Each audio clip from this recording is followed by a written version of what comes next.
ప్రియ దేవుని బిడ్డలారా, బైబిల్ చదవటం వినటం వల్ల మనలో విశ్వాసం పెరుగుతుంది. మన మార్గానికి త్రోవ చూపుతుంది. సమస్త జనులను శిష్యులనుగా చేయుడి మత్తయి 28:19 వచనంలో దేవుని వాక్యం తెలియచేస్తోంది. తెలుగు బైబిల్స్ను ఆర్ఆర్కే మూర్తి గారు రీసెర్చ్ చేసి విశ్లేషణ చేసిన బైబిల్లోని ప్రతి అధ్యాయాలను వచనాలను వరుస క్రమంలో అనగా ఆదికాండం నుండి ప్రకటనా గ్రంథం వరకు ఇవ్వబడుతుంది. ప్రతి ఒక్కరూ ఆధ్యాత్మికంగా విశ్వాసంలో బలపడి మీ జీవితంలో ఎదుర్కొంటున్న సమస్యల నుండి విడుదల పొందండి. ప్రతి ఒక్కరూ మీ దీవెన టీవీని సబ్స్క్రైబ్ చేసి ఈ వాక్యాన్ని లైక్ చేసి మీ మిత్రులకు బంధువులకు షేర్ చేయండి. దేవుని సువార్తను ప్రకటింపబడుటలో మీరు పాలిభాగస్తులు కండి. ప్రియ శ్రోతలారా, లేవియకాండం 13వ అధ్యాయం. ఈ అధ్యాయమంతా కుష్ఠురోగము యొక్క దుష్టశక్తి ఎలా పనిచేస్తుందో చూపబడింది. పాపంలాగే కుష్ఠు కూడా మనిషిని సమాజానికి దూరం చేస్తుంది, దేవునికి దూరం చేస్తుంది.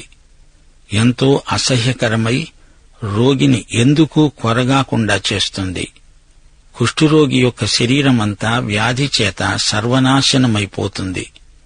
అలాగే పాపం కూడా ఎంతో భయంకరమైన శక్తి. మనిషి హృదయంలో ఆరంభమై మనిషి నవనాడులను నరనరాలను కుళ్ళిపోయేటట్లు చేస్తుంది. కుష్ఠురోగాన్ని గురించి నేను చెప్తున్నప్పుడు అదంతా పాపాన్ని గురించే చెప్తున్నట్లు భావించండి. లేవియకాండం 1వ అధ్యాయం నుండి దేవుని ఆరాధనను గురించి, పరిశుద్ధ దేవుని గుణశీలములను గురించి చెప్పి 13వ అధ్యాయంలో కుష్ఠురోగాన్ని గురించి దేవుడు మాట్లాడుతున్నాడు. పాపం ఒక మురికి కోపం, కుళ్ళు, కంపు, రోత, దుర్వాసన, లోపలి నుండి కారే రసి, పుండ్లు.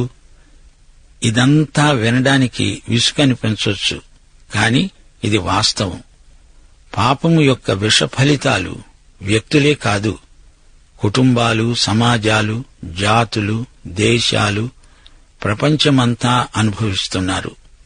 పాపం చంపుతుంది. ఒక కుష్ఠురోగి దూరదూరంగా వెళ్లిపోతూ కేకలు వేస్తాడు. అపవిత్రం, అపవిత్రం, నా వద్దకు రాకండి అంటూ హెచ్చరిక చేస్తూ కుష్ఠురోగి తన ఉనికిని తానే అసహ్యించుకుంటాడు. అలాగే ప్రతి ఇశ్రాయేలీయుడు నైతికంగా కుష్ఠురోగి కంటే కనాకష్టమైపోయాడు. ఈ సంగతి వారు గ్రహించాలని దేవుని ఉద్దేశ్యం.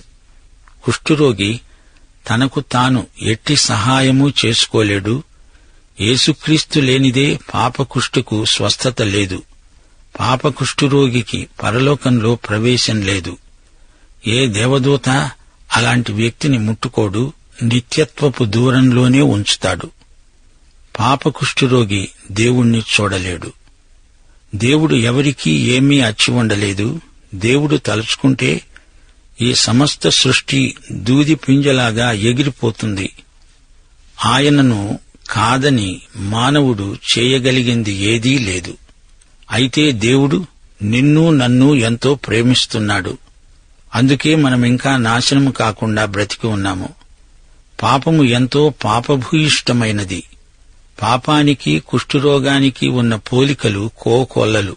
మచ్చుకు కీర్తనలు 38 వచనాలు 3, 5, 7, 18 వినండి. నీ కోపాగ్ని వలన ఆరోగ్యము నా శరీరమును విడిచిపోయింది.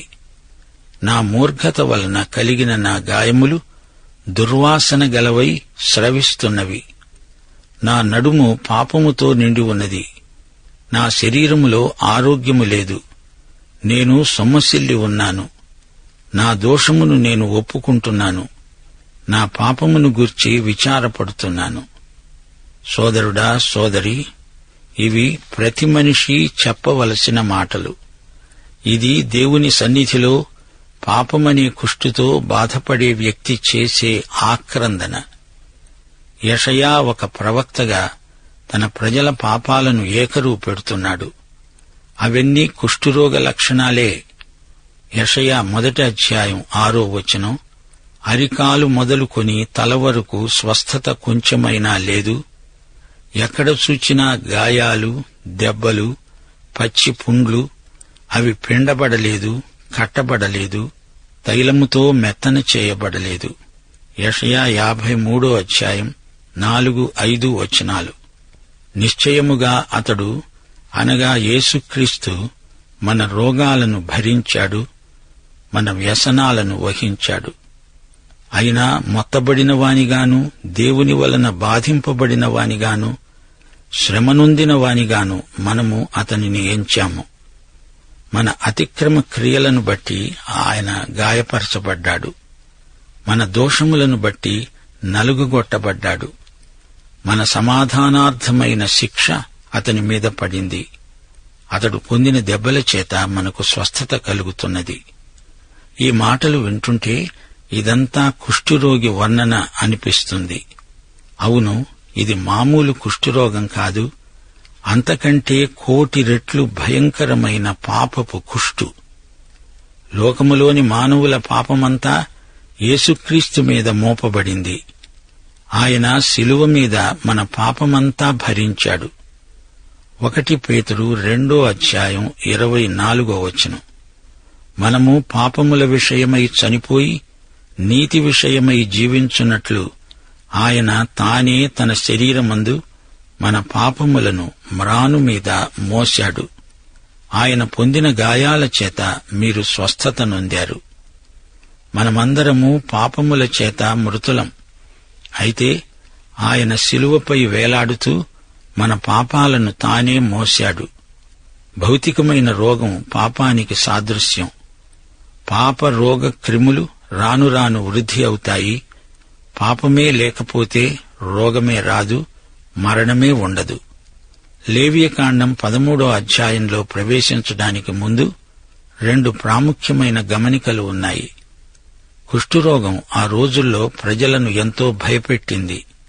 అయితే దానికి స్వస్థత కూడా సూచించబడింది. లేవియకాండం 14వ అధ్యాయం 2వ వచనంలో కుష్ఠరోగి పవిత్రుడని నిర్ణయించబడడం విశేషం.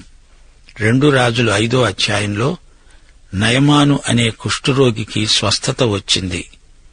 యోబు కుష్ఠురోగంతోనే బాధపడ్డాడు అని అనేకుల అభిప్రాయం. అయితే ఆ రోజుల్లో ఇప్పుడు ఉన్నట్లు చికిత్సా విధానాలు లేవు. అసలు అప్పటి కుష్ఠరోగం ఇప్పటి కుష్ఠురోగమేనా అని అనుమానం కలుగుతుంది. ఆ రోజుల్లో కూడా ప్రజలు ఏవేవో ఔషధాలు వాడేవారు. కాని ఆ ఔషధాలు ఏవో బైబిలులో చెప్పబడి ఉండలేదు. అయితే యాజకులకు కొన్ని హెచ్చరికలు ఇవ్వబడినాయి. శిబిరములో కుష్ఠురోగం వ్యాపించకుండా యాజకులు తగిన చర్యలు తీసుకున్నారు. కుష్ఠురోగం పోయిన తరువాత యాజకులు ఒక ప్రత్యేక కార్యక్రమం నిర్వహిస్తారు. అసలు సంగతి ఏమిటంటే, ఈ అధ్యాయంలో కుష్ఠురోగం పేర్కొనబడింది కాని దాని చికిత్స సూచించబడి ఉండలేదు. లేవియకాండం 14వ అధ్యాయంలో కూడా ఒక మతాచారం, శుద్ధీకరణాచారం చూపబడిందే కాని కుష్ఠురోగికి ఎలాంటి చికిత్స చేయబడిందో చెప్పబడి ఉండలేదు.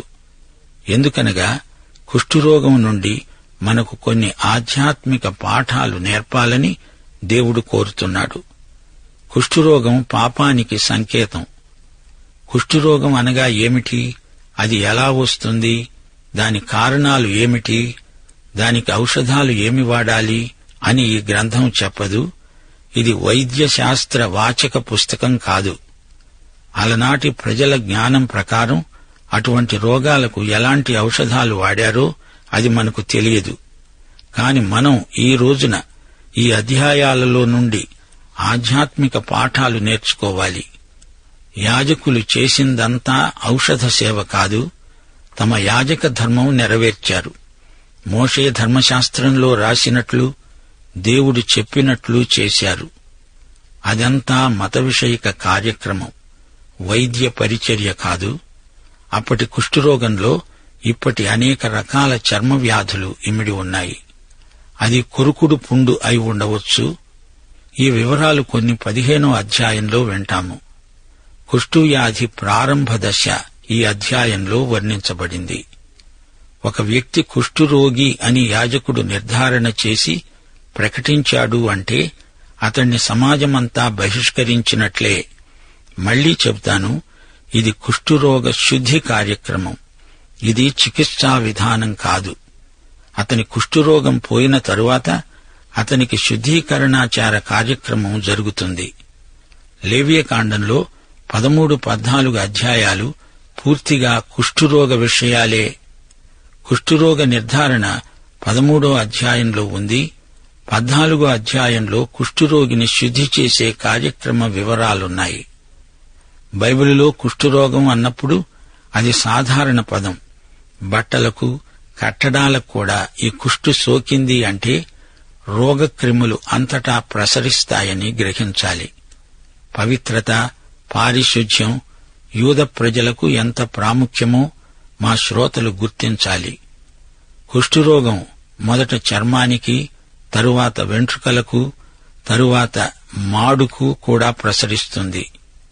పవిత్రం, పరిశుద్ధం అనే మాటలు పాత నిబంధనలో 200 సార్లు వాడబడ్డాయి. 93 సార్లు లేవియకాండంలో, సంఖ్యాకాండంలో వాడబడడం విశేషం.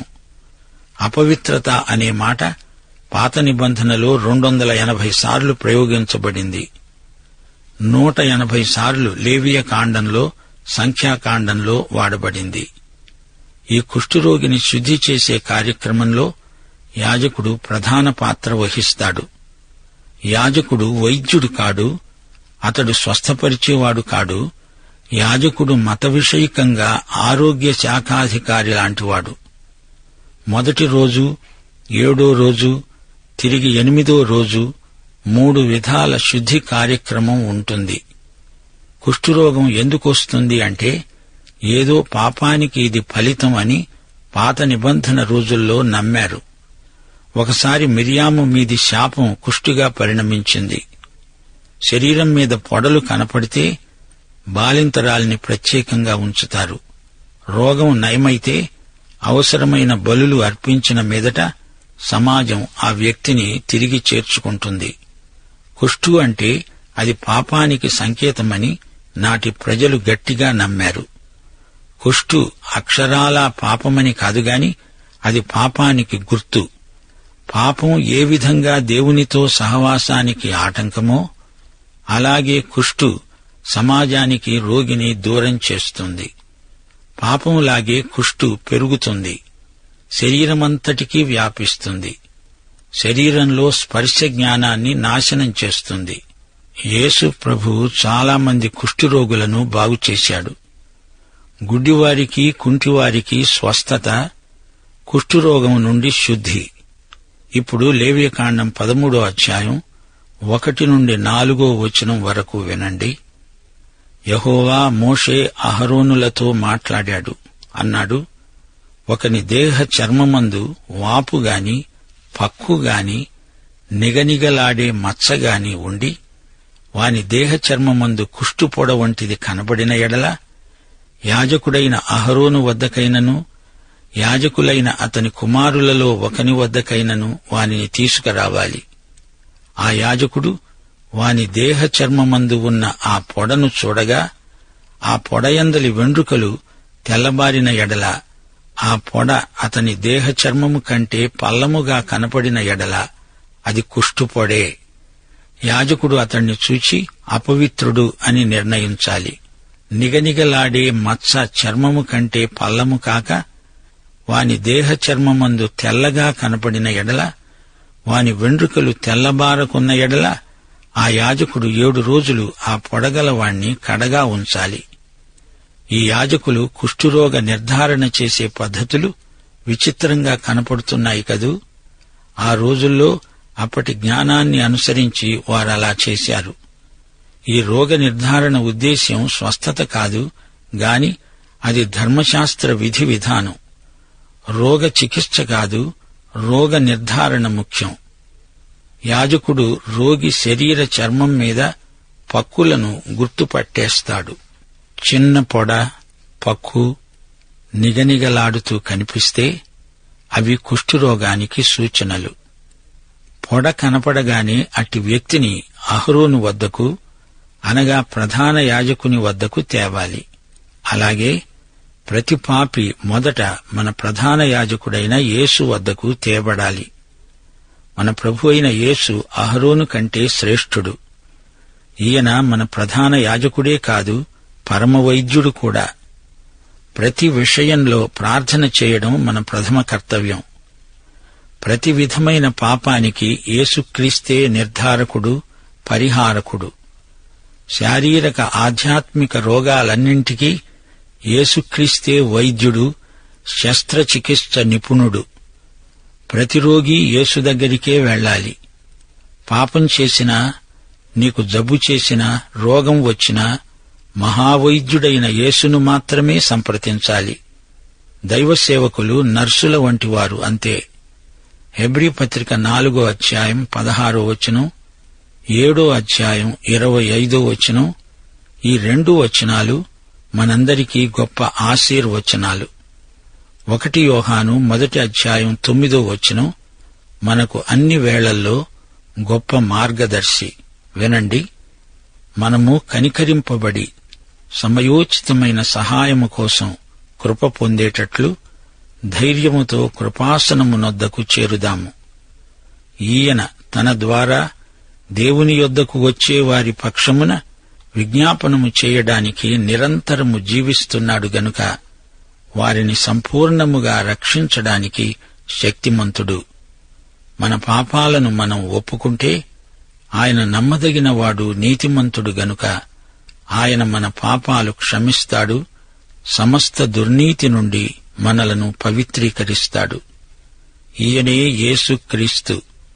పాపకుష్ఠురోగం పొడ కనిపించగానే ఈయనను వెంటనే సంప్రదించాలి. సర్వకాల సర్వావస్థలలో ఆయన మనందరికీ అందుబాటులో ఉన్నాడు. తలుపు తట్టండి, తక్షణమే తలుపు తెరుచుకుంటుంది. మరో విశేషం ఈ వాక్య భాగంలో ఉంది, గమనించండి. యాజకుడు వెంటనే తీర్పు చెప్పడు. కొంతకాలం ఆ రోగ లక్షణం ఎలాంటిదో పరీక్షిస్తాడు. ఆ పొడ, ఆ పొక్కు, గాయం మానకపోతే, అది లోతుగా వ్యాపిస్తూ ఉంటే అప్పుడతడు అపవిత్రుడు అని యాజకుడు ప్రకటిస్తాడు. యాజకుడు తొందరపడి అనాలోచితంగా తీర్పు చెప్పకూడదు. మన పరమవైద్యుడైన యేసుక్రీస్తుకు మానవుని ఆంతర్యం బాగా తెలుసు. హృదయము అన్నిటికంటే మోసకరమైనది, ఘోరమైన వ్యాధి గలది. దానిని గ్రహింపగలవాడెవడు అని ప్రవక్త ప్రశ్నిస్తే దానికి జవాబు యేసుక్రీస్తే. ఆయనే మానవ హృదయ వ్యాధిని ఎరిగిన దివ్య వైద్యుడు. రోమాపత్రిక 3వ అధ్యాయం 13 నుండి 16వ వచనంలో మన పరమ వైద్యుడు రోగిని ఎలా పరీక్షిస్తున్నాడో ఒక్కసారి వినండి. ఈయన ఎంత గొప్ప వైద్యుడో తెలుసుకోండి. రోగి, నీ గొంతుక తెరిచిన సమాధి. నాలుకతో మోసం చేస్తావు. నీ పెదవుల మీద సర్పవిషం ఉంది. నోటి నిండా శాపం, పగ ఉన్నాయి. రక్తం చిందించడానికి నీ పాదాలు పరిగెత్తుతాయి. నాశనము, కష్టము నీ మార్గములో ఉన్నాయి. పరమవైద్యుడు నీ రోగ నిర్ధారణ చేయడమే కాదు, నీ వ్యాధిని కుదర్చగలడు.